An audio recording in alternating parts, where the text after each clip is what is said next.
دوستان عزیزم، درود و مهر. امیدوارم هر کجای این دنیا هستین حال دلتون عالی باشه. اصفهانیای عزیز یه غذای خوشمزه دارن که بهش میگن آبگوش قلقلی که خیلی خوشخوراک و لذیذه و بدون حبوبات ولی با یه طعم بی‌نظیر. بریم که با هم دیگه درستش کنیم.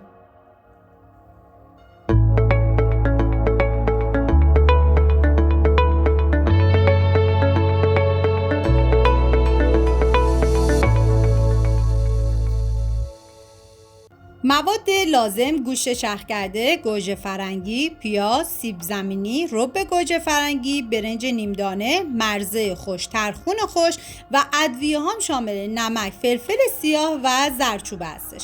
من گوشت رو میریزم داخل غذاساز و پیازی که خورد کردم و بهش اضافه میکنم و همچنین برنج نیمدانه و ترخونو. ببینید برنج خیس خورده و ترخون قلق این آبگوشت قلقلی خوشمزمون هستش و حالا میذارم تا کاملا همه مواد با هم دیگه میکس بشن.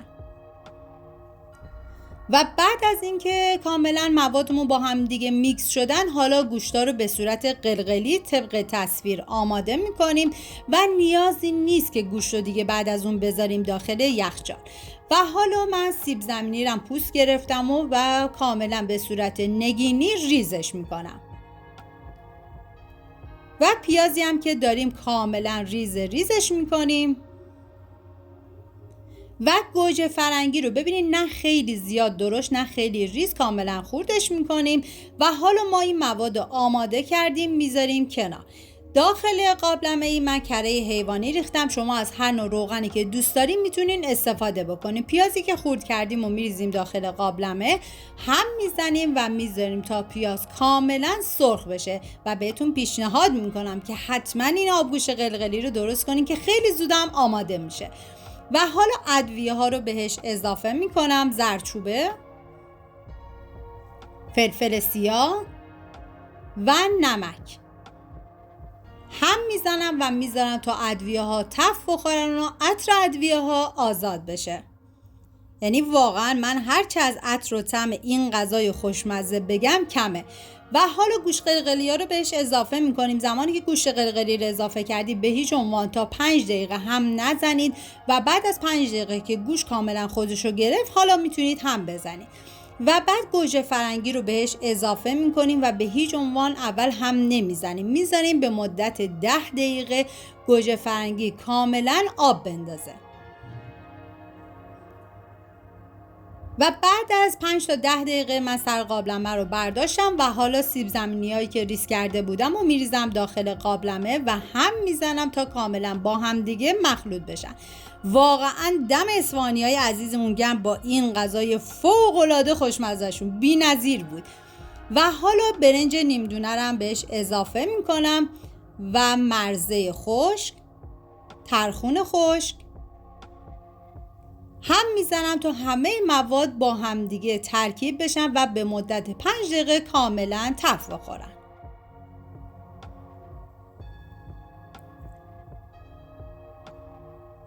بعد از اون من آب بهش اضافه میکنم و دیگه میذارم تا این آبگوشت خوشمزمون کاملا جا بیفته. حالا توی این فاصله که آبگوشت کاملا داره میپزه میریم داخل تابه‌ای که من کره حیوانی ریختم و بعد از اینکه داغ شد ربو بهش اضافه کردم. هم میزنم و میذارم تا رب تف بخوره و رب رنگ خودشو باز بکنه. واقعا جای تک تک شما دوستان عزیز خالی و دست به کار بشین. حتما این آبگوشت رو درست کنید و مقداری آب بهش اضافه میکنم و دوباره هم میزنم و دیگه زیر حرارت رو من خاموش میکنم. میریم سراغ آبگوشتمون